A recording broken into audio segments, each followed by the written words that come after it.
खबर की उत्तर प्रदेश से राजधानी लखनऊ में बीजेपी सांसद कौशल किशोर के बेटे को गोली मारी गई। सरेराह ये गोली मारकर बदमाश फरार हुए हैं। सांसद के बेटे को गोली मारी गई है। बाइक सवार बदमाश थे जिन्होंने सांसद के बेटे को गोली मारी। घायल सांसद के बेटे को ट्रॉमा सेंटर में भर्ती कराया गया है। मोहनलालगंज से बीजेपी सांसद हैं कौशल किशोर। घटना के वक्त घायल अपने घर के बाहर ही टहल रहा था, जिस वक्त बाइक पर सवार होकर बदमाश आए, ताबड़तोड़ फायरिंग की और फरार हो गए। पुलिस ने रिश्तेदार को हिरासत में लिया है। घटना के वक्त आयुष रिश्तेदार के साथ ही था। फिलहाल सांसद कौशल किशोर का बेटा आयुष खतरे से बाहर है, ट्रॉमा सेंटर में भर्ती किया गया था।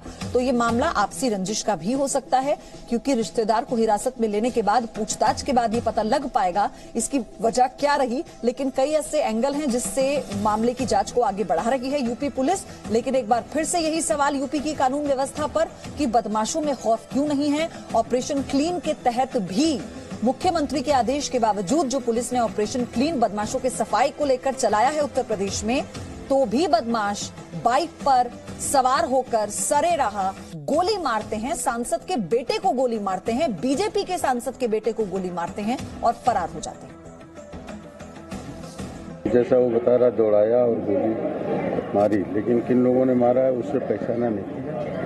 तो अभी पुलिस इसमें पूरा कोऑपरेट कर रही है और पुलिस जांच भी इसकी कर रही है। अभी इस संबंध में अभी हमने कोई तहरीर नहीं ली। तो इस मामले की जांच पुलिस ने शुरू कर दी है। हालांकि जानकारी ये है कि अभी सांसद के बेटे की हालत खतरे से बाहर है, जिसका नाम आयुष बताया गया, और ट्रॉमा सेंटर में फौरन रेफर किया गया था क्योंकि गोली लगने के बाद हालत गंभीर थी। फौरन डॉक्टर ने इलाज शुरू किया, डॉक्टर्स की टीम की निगरानी में इलाज शुरू हुआ। और अभी जो जानकारी है उसके मुताबिक आयुष खतरे से बाहर है। डीसीपी का क्या कहना है वो सुनिए।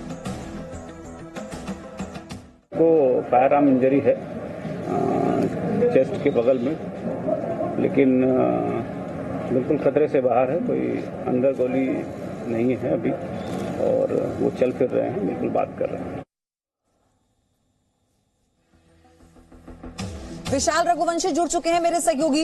विशाल, सरेआम बदमाश आते हैं, बाइक पर गोली मारकर फरार हो गए। बीजेपी की सरकार, बीजेपी के सांसद, उनके बेटे राजधानी लखनऊ, क्या कहें फिर?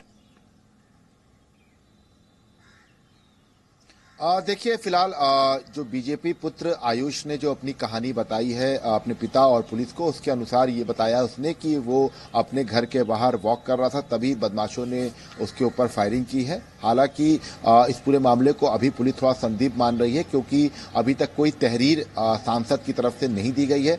लखनऊ में इस तरह की बड़ी वारदात हुई है, उसके बाद लखनऊ पुलिस के जो आला अधिकारी हैं वो लखनऊ के ट्रॉमा सेंटर पहुंचे थे, जहां पर सांसद पुत्र आयुष ने ये पूरी कहानी बताई है। लेकिन अभी तक इस पूरे मामले में तहरीर न दिए जाने को लेकर भी सवाल खड़े हो रहे हैं। हालांकि इस बीच ये बात निकल के आई है कि सांसद पुत्र के साथ उसका साला भी मौजूद था घटना के वक्त, और पुलिस उससे पूछताछ कर रही है। इसके साथ साथ ये भी बात निकल के आई है कि सांसद पुत्र अपने पिता से अलग रहता था, और इस पूरी घटना के बाद करीब 2 घंटे के बाद सांसद को जानकारी दी गई थी जी। अब इन सब चीजों को लेकर फिलहाल लखनऊ पुलिस तफ्तीश कर रही है। इस बीच खबर ये आ रही है कि अभी कुछ देर पहले ही ट्रॉमा सेंटर से फिलहाल सांसद पुत्र आयुष को डिस्चार्ज करा दिया गया है। वो अपने घर चला गया है और काफी लंबे समय से वो अपने पिता से अलग रह रहा था। क्या कुछ वजह थी गोली चलाने की, इसके साथ साथ कौन लोग थे, इसके बारे में अभी तक आयुष ने कुछ भी नहीं बताया है। उसका ये भी कहना है कि सवाल यही है, कारण कोई रहा हो, आपसी रंजिश हो या फिर कोई और वजह, बदमाशों में खौफ क्यों नहीं है कि वो सरेराह आकर किसी पर भी गोली बरसा देते हैं। एक छोटा सा ब्रेक लेंगे विशाल, इस खबर पर आपसे आगे भी अपडेट लेते रहेंगे। Presenting B News app available on Google Play and App Store. Download it now.